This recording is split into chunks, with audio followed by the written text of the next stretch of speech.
그날 밤 당신 아들은 죽었고 금고에서 돈이 사라졌어요. 그런데 며느리는 어디에 있었을까요? 7년 전 한 가족의 장례식 날 모든 것이 무너졌습니다.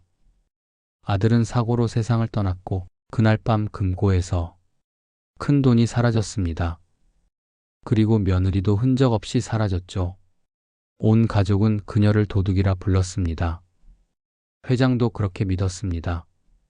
하지만 진실은 우리가 상상한 것과 완전히 달랐습니다. 부산과 대구, 강릉까지 이어진 7년간의 숨겨진 이야기, 가난과 고통 속에서 아이들을 키우며 살아온 며느리, 그리고 7년 동안 놓치고 몰랐던 할아버지의 눈물과 후회, 그리고 마침내 모든 거짓과 오해가 드러나는 순간, 단 한 번의 만남, 한 장의 사진, 그리고 한마디 속삭임이 7년간 쌓인 분노와 상처를 뒤흔듭니다. 금괴와 재산, 그리고 오해로 얼룩진 과거, 그 속에서 진정한 가족과 사랑은 어떻게 회복될 수 있을까요? 지금부터 믿었던 모든 것이 무너지고 상실과 후회 속에서 새로운 삶이 시작된 그 이야기를 함께 들어보시죠. 사연 전 구독과 좋아요 눌러주시면 큰 힘이 됩니다. 안녕하세요. 저는 강릉에서 작은 집을 지키며 살아온 정혜성입니다. 나이 72 살아온 세월보다 남은 시간이 더 짧다고 느끼는 요즘입니다. 오늘은 제가 7년 동안 스스로를 가두어 두었던 이야기, 그리고 갑자기 찾아온 손님에 대한 이야기를 해드리려고 합니다. 그날 저녁, 겨울비가 내리고 있었습니다. 바닷바람에 섞인 빗방울이 유리창을 두드리는 소리는 마치 지난 시간 속 후회와 외로움을 되풀이하듯 계속해서 울려 퍼졌습니다. 낡은 집안에서 저는 서재 의자에 앉아 있었습니다. 7년 동안 홀로 살아온 시간, 사람과 단절된 시간은 집을 활기 없는 무덤으로 만들었죠. 벽에 걸린 시계는 저녁 7시 43분을 가리키고 있었지만 그 시간조차 저는 느끼지 못했습니다. 시간은 이미 의미를 잃은 지 오래였으니까요. 책을 손에 들었지만 사실 글자는 흐릿하게 뭉개져 있었고 저는 아무것도 읽고 있지 않았습니다. 책은 단지 손을 붙잡아줄 소품일 뿐 제 마음은 과거의 기억 속 폐허를 헤매고 있었습니다. 그리고 그때였습니다. 띵동. 초인종 소리가 침묵을 깨뜨렸습니다. 7년 동안 아무도 눌러본 적 없는 초인종이었습니다. 제 손이 안경테를 움켜쥐고 무릎 위에 있던 책이 바닥에 떨어졌습니다. 둔탁한 소리가 집안 전체를 울렸죠. 저는 천천히 그러나 확실히 일어나 현관으로 향했습니다. 몇 시간 앉아있던 다리는 무겁고 마루는 삐걱거렸습니다. 과거 생명으로 가득했던 집의 소리가 이제는 외로움과 비난처럼 느껴졌죠. 흐린 유리 너머로 세 개의 실루엣이 보였습니다. 키가 큰 형체 하나, 그리고 작은 아이 둘. 심장이 갈비뼈를 향해 갑자기 뛰기 시작했습니다. 손끝으로 차가운 자물쇠를 돌리자 찰칵 소리가 났습니다. 본능이 경고했습니다. 문을 열면 모든 게 바뀐다. 하지만 저는 문을 열었습니다. 문 앞에 선 여자는 마치 유령처럼 보였습니다. 얼굴은 야위고 눈 밑에는 깊은 그림자가 있었습니다. 젊음과 희망은 사라지고 절박한 결심과 지친 흔적만 남아 있었습니다. 비에 흠뻑 젖은 낡은 패딩 재킷이 몸에 걸쳐 있었고 몸을 떨며 서 있었습니다. 그녀를 보자 저는 숨을 삼켰습니다. 꿈에서조차 지워지지 않았던 저주와 분노로 뒤틀린 얼굴, 그녀 소진이었습니다. 아버님. 그녀의 목소리는 겨우 들릴 정도로 연약했습니다. 오랜만입니다. 저예요. 소진이에요. 그녀 옆에는 두 아이가 서 있었습니다. 큰아이는 아버지 도윤을 닮아 있었고 작은 아이는 엄마 뒤에 반쯤 숨어 있었습니다. 두 아이의 젖은 신발과 얇은 옷차림을 보고 저는 가슴 깊이 묵직한 무엇인가가 울리는 걸 느꼈습니다. 7년 전 묻어버린 감정처럼요. 왜 여기 왔어? 제 목소리는 거칠게 떨렸습니다. 하지만 소진의 눈에 고인 눈물을 보고 그녀가 단순히 제 적이 아님을 직감했습니다. 그녀는 목소리를 낮추고 아이들을 달래며 말했습니다. 아이들은 할아버지를 알 자격이 있어요. 그리고 아버님도 진실을 알 자격이 있으시고요. 진실 단 하나의 단어가 제 마음을 쳤습니다. 7년간의 분노와 의심이 파도처럼 밀려왔습니다. 소진이 정말 모든 잘못을 짊어지고 있는 것일까요? 아니면 제가 오랫동안 믿어온 이야기들이 틀린 걸까요? 마침내 저는 옆으로 비켜섰습니다. 5분 그게 전부야 말이 떨어지자 그들은 집 안으로 들어왔습니다. 소진은 아이들의 젖은 신발을 벗기고 조심스럽게 아이들을 현관 안으로 안내했습니다. 그 모습을 보며 저는 오래전 느껴보지 못한 감정, 의심과 호기심, 그리고 미묘한 연민을 동시에 느꼈습니다. 7년 전 도윤이 교통사고로 떠난 이후 저는 소진에게 모든 잘못을 돌리며 마음의 문을 닫았습니다. 그러나 지금 이 아이들과 마주한 순간 오래된 확신이 점점 모래처럼 손가락 사이로 빠져나가고 있음을 느꼈습니다. 7년간 침묵했던 집에 아이들의 목소리가 들려오기 시작했고 그것은 마치 생명을 다시 불어넣는 듯 했습니다. 하지만 마음 한켠에는 여전히 질문이 남아 있었습니다. 소진이 왜 돌아왔는지, 왜 그동안 제대로 먹지 못했는지, 그리고 진실은 무엇인지 저는 아직 답을 알 수 없었습니다. 단지 한 가지, 이 아이들과 그녀가 남긴 흔적 앞에서 저의 지난 7년이 결코 돌이킬 수 없게 흘러왔다는 사실만은 분명히 느낄 수 있었습니다. 현관문을 닫고 겨울비를 막으며 서 있는 동안 저는 알았습니다. 곧 밝혀질 진실이 무엇이든 다시는 예전과 같을 수 없다는 것을. 그러나 동시에 이 아이들과 그녀가 만들어갈 새로운 시간, 그리고 남겨진 질문들에 대해 마음 한켠에 묘한 기대감이 스며들고 있었습니다. 해마다 겨울비가 내리던 이 집에서 처음으로 삶의 흔적과 소리를 느끼는 순간이었습니다. 그렇게 저는 그들과 함께 집 안으로 들어갔습니다. 그리고 문을 닫은 순간 과거의 그림자와 분노 속에서도 새로운 이야기가 시작되고 있다는 걸 직감할 수 있었습니다. 그러나 이 이야기의 끝은 아직 오지 않았습니다. 곧 제가 마주하게 될 진실과 7년 동안 묻어두었던 질문들, 그리고 아이들과 소진 사이에서 벌어질 일들은 이제 막 시작일 뿐이었습니다. 한 발자국 한 발자국 그들의 이야기가 제 마음을 흔들고 제 안의 오래된 감정들을 뒤흔들고 있었습니다.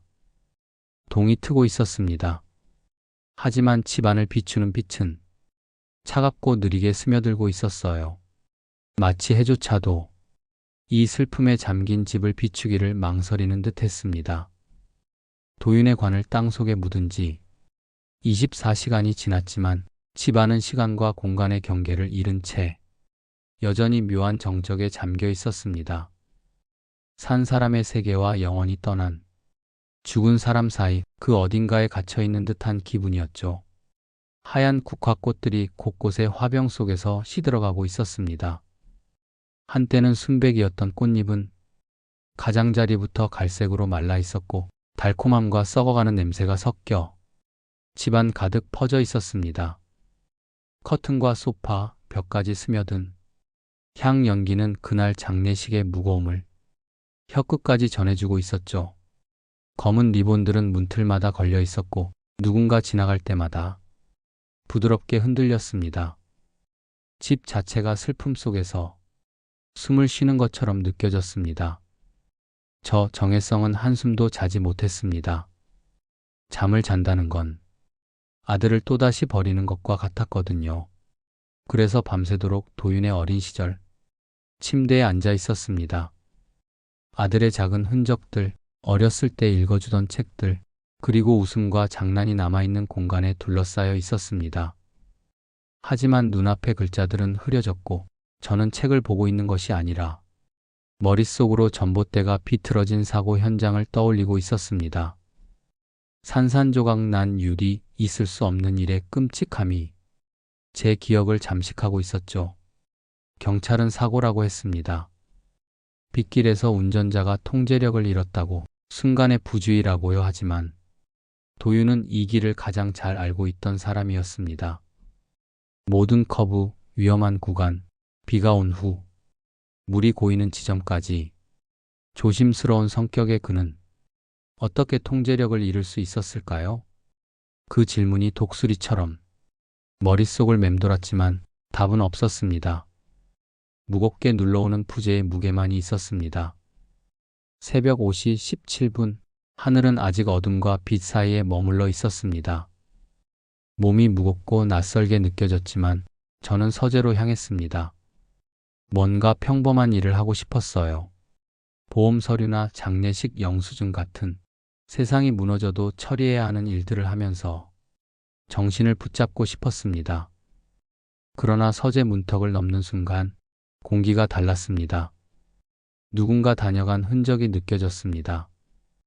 벽에 걸린 할아버지 초상화가 살짝 비뚤어져 있었어요. 3대에 걸쳐 정씨 가문이 남자들을 지켜보던 그 엄한 얼굴, 누군가 최근에 움직였던 것이 분명했습니다. 심장이 쿵쾅거리기 시작했습니다. 몸이 먼저 반응했고 손이 떨리기 시작했습니다. 무거운 액자 틀을 밀어젖히자 금고가 열려 있었습니다. 강제로 뜯긴 흔적은 없었습니다. 금속 문이 조금 벌어져 있었고 안은 텅 비어 있었습니다. 회사 비상금 1억 원, 아버지가 결혼 선물로 준 금괴, 5개 모두 사라져 있었습니다. 하나하나의 가문의 도장이 새겨진 금괴들은 명예와 세대를 상징하던 것들이었는데 지금은 흔적조차 없었습니다. 숨을 헐떡이며 손을 금고 안으로 집어넣었지만 차가운 금속만이 남아 있었습니다. 부서진 것이 아니라 단지 없었습니다. 이 금고 번호를 아는 사람은 저, 도윤, 현우, 그리고 소진, 단 4명뿐이었습니다. 기억이 떠올랐습니다. 1년 전 도윤은 서재에서 간절하게 말했었죠. 아버지, 혹시 무슨 일이 생기면 제가 사랑하는 사람을 지킬 수 있도록 해주세요. 사랑과 믿음으로 간청하던 도윤의 모습이 눈앞에 아른거렸습니다. 이제 그는 땅속에 있고 금고는 비어 있습니다. 그때 현우가 서재로 뛰어들었습니다. 얼굴이 붉게 달아오르고 눈은 공포와 혼란으로 크게 떠져 있었습니다. 아버지, 그는 외쳤지만 저는 말을 할 수 없었습니다. 그저 힘없이 열린 금고를 가리킬 수밖에 없었죠. 현우는 턱을 다물고 그의 눈빛에 할아버지를 닮은 굳은 표정이 담겨 있었습니다. 알고 있어요. 아침 일찍 봤어요. 하지만 아버지, 그게 다가 아니에요. 그의 목소리는 긴장과 공포가 뒤섞여 있었습니다. 가까이 다가와 낮은 목소리로 이어갔습니다. 어젯밤 새벽 4시쯤 저는 아래층 거실에 있었어요. 어둠 속에 그냥 앉아 있었죠. 그런데 형수님을 봤어요. 현관문으로 나가시더라고요. 차가 기다리고 있었고 안에는 남자가 있었어요. 얼굴은 잘 안 보였지만 얘기하는 모습을 봤어요. 그리고 형수님이 차에 타고 가버렸어요. 그 뒤로 돌아오지 않았습니다. 그리고 이제 그 암시는 집안 전체를 숨막히게 채웠습니다. 저는 그 순간 안에서 뭔가가 터져 나오는 걸 느꼈습니다. 텅 비어있던 슬픔이 이제 뜨겁고 날카로운 분노로 바뀌고 있었습니다. 첫째 아들이 땅에 묻힌 지 하루밖에 되지 않았는데 그의 아내가 금고를 비운 것이 사실이라면 배신과 모욕감이 심장을 짓눌렀습니다. 떨리는 손으로 휴대폰을 찾았습니다. 소진의 번호로 전화를 걸었지만 음성 사서함만 이어졌습니다. 다시 또다시 그리고 또다시 전화를 받을 수 없는 시간마다 가슴속 불길은 더 타올랐습니다.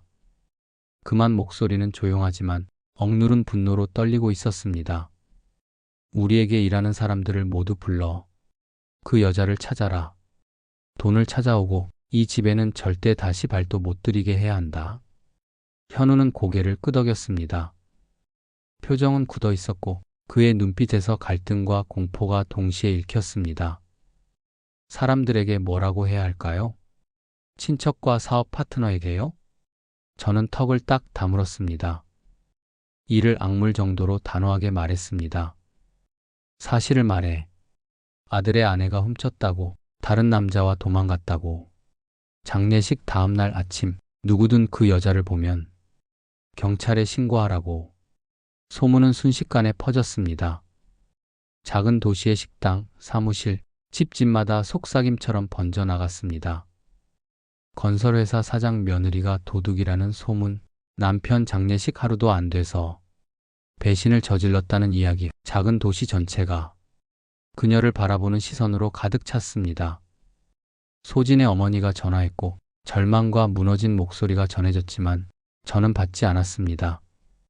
소진의 언니가 대문 앞에 나타나 설득을 요청했지만 전부 쫓아냈습니다. 편지들이 도착했지만 한 통도 열어보지 않았습니다. 읽을 필요가 없었죠. 증거는 명백했습니다. 그녀가 훔쳐간 것이 사실이었습니다. 하지만 이상하게도 마음 한켠에서 작은 의문이 떠올랐습니다. 만약 소진이 금고를 털었다면, 수년 동안 편히 살 수 있는 돈을 가져갔다면 왜 아무도 그녀가 그 돈을 쓰는 걸 보지 못했을까요? 왜 나라 밖으로 도망가지 않았을까요? 단 한 건의 은행 거래도 나타나지 않았습니다. 마치 그녀가 공기 중으로 사라진 것처럼 돈만 가져가고 흔적은 남기지 않은 듯 했습니다. 7년은 긴 시간입니다. 침묵이 전설이 되고 확신이 믿음으로 굳어지기에 충분한 시간입니다. 하지만 이번에는 제 마음속 가장자리를 갉아먹는 작은 질문이 있었습니다. 정의를 추구하는 것일까요? 아니면 두려움에서 도망치고 있는 것일까요? 어쩌면 처음부터 모든 것이 틀렸을지도 모른다는 가능성, 그 의문이 제 안에서 서서히 번져가고 있었습니다. 혜성은 기차가 움직이기 시작하자 창밖으로 스며드는 아침 햇살을 바라봤습니다. 바다를 비추는 햇빛이 희미하게 반짝였지만 마음속은 여전히 흐릿하고 무겁게 가라앉아 있었어요. 그의 눈앞에는 소진과 아이들의 모습이 계속 떠올랐습니다. 그들이 국수 그릇을 나누던 순간 작은 손길 하나로 서로를 돌보던 모습이 그의 가슴 깊은 곳을 흔들었죠. 7년 동안 굳게 닫혀 있었던 분노와 확신의 벽이 조금씩 흔들리고 있었습니다. 그는 스스로에게 묻지 않을 수 없었어요. 내가 정말 알았던 게 맞는 걸까? 아니면 나는 그저 내 상처와 분노를 진실로 착각하고 있었던 걸까? 기차의 진동과 철로 위를 달리는 소음이 그의 생각을 잠시 흐트러뜨렸지만 마음속 의문은 사라지지 않았습니다.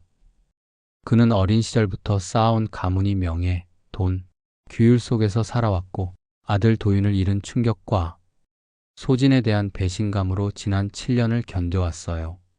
하지만 지금 이 먼 부산의 저녁 국수 가게에서 본 장면이 그의 세계를 흔들어 놓았습니다.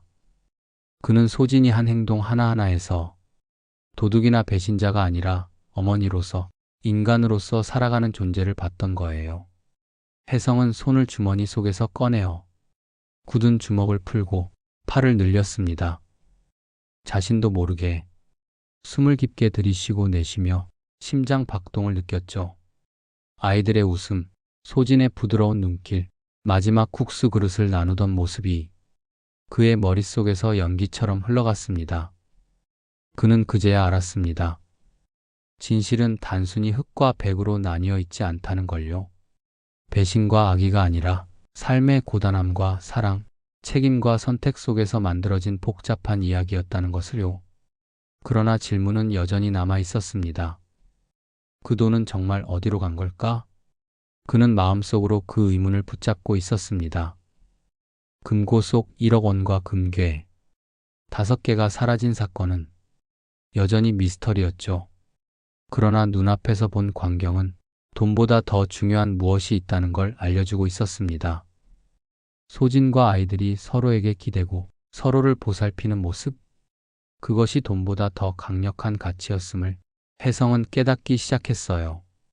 기차가 역에 도착했을 때 그는 잠시 시선을 내리지 못하고 앉아 있었습니다. 강릉역 플랫폼은 아직 조용했고 바람이 가볍게 불어왔습니다. 혜성은 가방을 들고 천천히 발걸음을 옮겼습니다. 걸음을 옮기면서도 마음속 질문은 사라지지 않았죠. 그러나 이번에는 예전과 달리 그 질문을 피하거나 외면하지는 않았습니다. 오히려 직면하고 싶었어요. 7년 동안 피했던 진실과 마주하고 스스로에게 묻고 스스로 답을 찾고 싶었습니다. 집에 도착하자 여전히 고요함이 가득했습니다. 장례식 이후 비워진 방, 정리되지 않은 물건들, 그리고 도윤의 흔적이 남아있는 집. 혜성은 천천히 집안을 둘러보며 숨을 고르고 아이들의 이름을 속으로 불렀습니다. 마음속 깊은 곳에서는 죄책감과 분노, 사랑과 그리움이 뒤섞여 있었습니다. 그러나 그가 알고 있던 세상과 달리 이제는 조금씩 이해할 수 있는 마음이 열리고 있었죠. 그날 밤 그는 작은 서랍을 열어 도윤의 어릴 적 사진을 꺼냈습니다. 웃고 있는 도윤, 장난을 치던 도윤, 잠든 도윤의 얼굴을 바라보며 눈물이 흘렀습니다. 하지만 이번에는 그 눈물이 단순한 슬픔에서 비롯된 것이 아니었습니다. 그것은 이해와 용서와 새로운 시작에 대한 가능성을 담은 눈물이었죠. 혜성은 침대에 앉아 한참 동안 창밖을 바라봤습니다. 바람에 흔들리는 나뭇잎, 먼 바다의 물결, 그리고 한때 자신이 알았던 삶과 지금 마주한 삶 사이의 간극을 느꼈습니다. 그는 스스로에게 말했습니다. 모든 것이 내가 알던 대로만 존재하지 않을 수도 있어. 하지만 그게 삶이지. 진실과 믿음, 사랑과 책임이 얽혀 있는 것. 그 순간 그는 결심했습니다. 이 복잡한 이야기의 끝을 단순한 분노와 복수로 끝내지 않겠다고요. 소진과 아이들을 찾아가 직접 확인하고 이해하고 필요한 부분은 지켜주겠다고 마음먹었습니다. 그리고 자신이 그동안 고집하며 지켜온 확신이 항상 옳은 것은 아니라는 사실도 받아들이기로 했어요. 하지만 정혜성이 마음속으로 느낀 평온은 잠시뿐이었습니다. 질문은 여전히 남아있었죠. 소진이 왜 그렇게 살아왔는지, 아이들의 아버지 도윤을 잃은 뒤, 그녀가 견뎌온 시간, 그리고 금고 속 돈의 행방. 모든 의문은 여전히 그의 앞에 놓여 있었고, 혜성은 그 답을 찾기 위해 움직일 준비를 시작했습니다. 그는 이 이야기가 단순한 과거의 복수극이 아니라 가족과 삶의 진실을 마주하는 긴 여정이 될 것임을 알고 있었습니다. 그날 밤 창밖 달빛 아래에서 혜성은 스스로에게 다짐했습니다. 이제는 분노만으로 살지 않겠다. 하지만 진실을 반드시 확인할 것이다. 사랑하는 가족과 잃어버린 것들, 그리고 숨겨진 이야기들을. 그의 눈빛은 굳건했습니다. 한편으로는 두렵지만 또 한편으로는 앞으로 마주할 일들을 기대하는 새로운 결심으로 가득 차 있었죠. 그렇게 정혜성은 다음 날을 기다리며 잠들었지만 마음속 질문은 여전히 공중에 떠 있었고 그는 알았습니다. 이번 여정은 단순한 발견이 아니라 오랜 시간 묻어둔 의문과 상처, 그리고 사랑과 가족의 의미를 확인하는 길이 될 것임을. 그리고 그 길 위에서 그는 스스로가 누구인지, 무엇을 위해 살아왔는지를 다시 한번 마주하게 될 것임을 알고 있었어요. 그러나 창밖에서 바람이 불고 먼 바다의 파도 소리가 집안을 흔드는 동안 정혜성은 아직 깨닫지 못했습니다. 이번 여정이 그를 어디로 이끌지, 어떤 사람들을 만나게 될지, 그리고 어떤 진실이 밝혀질지, 그 끝은 아직 아무도 알 수 없다는 사실을요. 혜성의 눈은 천장을 향해 떠 있었지만 마음속은 이미 움직이기 시작했습니다. 그는 앞으로 다가올 날들과 마주하게 될 사람들, 그리고 그들이 품고 있는 이야기들을 생각하며 무거운 발걸음을 준비하고 있었죠. 그리고 그 여정 속에서 단순한 진실을 넘어선 새로운 삶의 가능성을 마주하게 될 것임을 그는 아직 완전히 깨닫지 못한 채 느끼고 있었습니다. 동이 트기 전 새벽의 어둠은 세상에서 가장 고요하지만 동시에 가장 외로운 시간이었습니다. 밤은 끝나지 않고 아침은 아직 오지 않은 그 사이 사람은 오직 자신의 생각과 그 생각이 불러내는 지난날의 기억들과만 마주하게 되죠. 새벽 3시 47분 정혜성은 결국 잠을 포기했습니다. 몇 시간째 침대 위에서 뒤척이고 있었지만 얇은 매트리스는 아무런 위안도 주지 못했습니다. 눈을 감을 때마다 떠오르는 얼굴은 7년 전 그 분노로 일그러진 소진의 모습이 아니었습니다. 문 앞에 서 있던 공허하고 배고픔에 지친 괴로움으로 가득한 그 얼굴이었습니다. 그리고 아이들, 적은 양의 라면을 나누던 두 아이의 모습이었습니다. 익숙하게 반으로 나누던 손놀림, 가난을 너무 잘 알고 있는 아이들의 모습이 혜성의 마음을 찌르고 있었고 그 장면이 눈꺼풀 뒤에서 지워지지 않았습니다. 마치 해를 본 뒤 남은 잔상처럼요. 혜성은 자신도 모르게 침대를 벗어나 복도를 걸었습니다. 낡은 슬리퍼가 바닥에 마찰음을 내며 어둠 속을 무겁게 지나갔습니다. 보이지 않는 끈에 이끌리듯 7년 동안 피하려 했던 그 방, 서재로 향하고 있었죠. 도윤의 물건들과 스스로 견딜 수 없었던 슬픔을 함께 봉인해둔 곳이었습니다. 구석에 놓인 나무 상자는 7년 전 그날 그대로였습니다. 상자 위에는 두껍게 먼지가 쌓여 있었고 아무도 건드리지 않았음을 증명하고 있었죠. 혜성은 한참을 상자 앞에 서서 손을 뚜껑 위에 올렸습니다. 7년 동안 봉인한 상처를 다시 열어야 한다는 사실이 그의 손끝을 떨게 했습니다. 하지만 소진의 말이 머릿속에서 울려 퍼졌습니다. 아버님은 진실을 알 자격이 있어요. 손가락이 자물쇠를 찾아냈고 딸깍 소리가 새벽의 고요 속에서 유난히 크게 울렸습니다. 경첩이 삐걱거리며 뚜껑을 들어 올리자 긴 슬픔의 소리가 들렸습니다. 마치 상자가 울고 있는 것 같았습니다. 먼지가 휙 올라 전등 불빛 속에서 춤을 췄습니다. 잠들어 있던 작은 영혼들이 깨어난 듯이요. 안에는 조심스럽게 개켜진 옷들이 들어 있었습니다. 도윤이 마지막 날 입었던 옷들, 30번째 생일에 혜성이 선물했던 넥타이, 다림질된 흰 셔츠와 검은 바지가 정성스럽게 놓여 있었습니다. 경찰, 병원 직원, 그리고 사고 직후 멍한 상태였던 혜성이 만졌던 흔적이 남아있는 옷들이었죠. 마치 도윤이 언젠가 돌아와 이곳에서 찾아갈 것처럼요. 혜성의 손은 떨렸습니다. 하나씩 들어 올려 천을 만지며 아직 남아있는 아들의 온기를 찾고 있었습니다. 하지만 천 조각일 뿐, 단지 물건일 뿐이었습니다. 옷 아래에서 도윤의 지갑을 발견했습니다. 오래 사용한 가죽이 매끄럽게 달아 있었고 오랫동안 뒷주머니에 있던 흔적이 남아 있었습니다. 혜성은 경건한 마음으로 지갑을 열었습니다. 운전면허증, 명함, 신용카드, 그리고 커피숍 영수증 하나, 도윤이 죽던 날, 아침의 기록들, 멈춰버린 삶의 증거들이었습니다. 상자 맨 아래 얇은 종이에 쌓인 스위스 시계가 있었습니다. 조심스레 들어 올리자 손에 닿기만 해도 산산조각 날 것 같았습니다. 회사에서 첫 큰 성공 후 자신에게 선물했던 시계, 도윤의 성취와 밝은 미래의 상징이었지만 유리는 금이 가 있었고 시계바늘은 11시 14분에 멈춰 있었습니다. 도윤이 숨을 거둔 순간 시간도 함께 멈춘 것이었죠.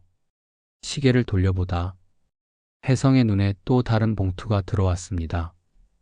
상자 뒷면에 테이프로 붙어 있는 한 번도 본 적 없는 봉투였습니다. 오래되어 누렇게 변색된 테이프를 조심스레 떼자 그 안에는 도윤의 글씨로 아버지라고 적힌 편지가 들어 있었습니다. 손이 떨려 거의 놓칠 뻔한 편지를 열자 날짜가 선명하게 적혀 있었습니다. 도윤이 죽기 사흘 전 마지막으로 남긴 메시지였습니다. 아버지, 달리 믿을 사람이 없습니다. 회사 재무 기록에서 이상한 점을 발견했습니다. 누군가 횡령하고 있는 것 같습니다. 하지만 제가 위험에 처하면 소진이 다칠까 걱정됩니다. 그녀를 지켜주세요. 믿음은 진실보다 어렵지만 더 중요합니다. 아버지의 아들, 도윤혜성의 손가락 사이로 편지가 바닥으로 떨어졌습니다.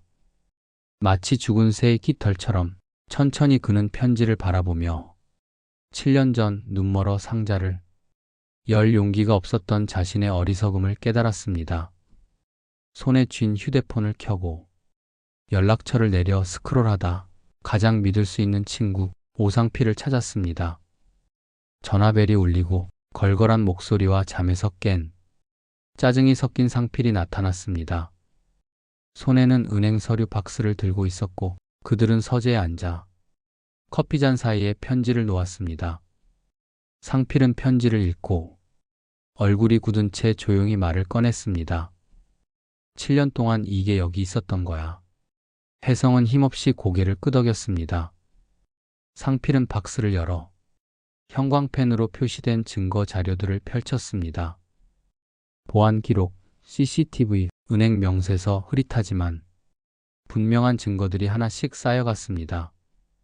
새벽 4시 47분 현우가 집을 떠나 돌아오는 기록, 금고에서 사라진 1억 원, 금괴 5개가 부산 사설 거래상에게 팔린 기록, 모든 증거가 하나의 그림을 그렸습니다. 혜성은 믿었던 친아들의 배신과 자신이 소진을 오해하며 보낸 세월을 깨닫고 몸서리쳤습니다. 상필은 차분하게 말했습니다. 이제 질문은 하나야. 내가 무엇을 할 거냐는 거지. 혜성의 목소리에 확신이 담기기 시작했습니다. 소진을 찾을 거야. 무릎을 꿇고라도 용서를 빌 거야. 자격이 없지만 바로잡을 거야. 그리고 현우와 마주할 거야. 진실을 알고 눈을 똑바로 마주하게 할 거야. 상필은 경고했습니다. 조심해. 자기 형을 죽였을지도. 모르는 사람과의 대면은 위험해. 상필이 떠난 후 혜성은 여전히 멈춰버린 시계 앞에 서 있었습니다. 11시 14분 도윤이 숨을 거둔 순간을 상징하는 시계. 이제 혜성은 깨달았습니다. 거짓말이 시작된 순간 진실이 밝혀질 참이라는 것을. 7년 동안 어둠 속에 묻혀있던 진실이 마침내 빛을 향해 나오고 있었습니다. 그러나 질문은 여전히 남아 있었습니다. 이 진실이 정씨 가문을 완전히 파괴할 것인가? 아니면 어떻게든 구원으로 이어질 수 있을 것인가? 창밖에서 새가 지저귀고 삶은 무심히 계속되고 있었지만 혜성에게는 모든 것이 변했습니다. 슬픔과 증오에 갇혀있던 남자는 사라지고 깨달은 사람이 서 있었죠. 가장 큰 거짓말은 종종 자신에게 하는 거짓말이며 그것을 믿는 대가는 파괴된 삶과 되돌릴 수 없는 세월이라는 사실, 그리고 이제 다시는 예전과 같지 않을 미래가 시작되려 하고 있다는 것을요. 혜성은 시계를 바라보며 깊게 숨을 들이마셨습니다. 시계바늘은 멈췄지만 그의 결심은 이제 움직이기 시작했습니다. 문득 그는 창문을 열고 바람을 맞으며 생각했습니다. 소진과 아이들을 찾아가야 하고 현우와 마주해야 하고 무엇보다 도윤이 마지막으로 남긴 진실을 끝까지 지켜야 한다는 것을. 숨결처럼 다가오는 아침의 빛 속에서 혜성의 마음은 단단하게 굳어갔습니다. 그리고 그는 조용히 중얼거렸습니다. 이제 시작이야.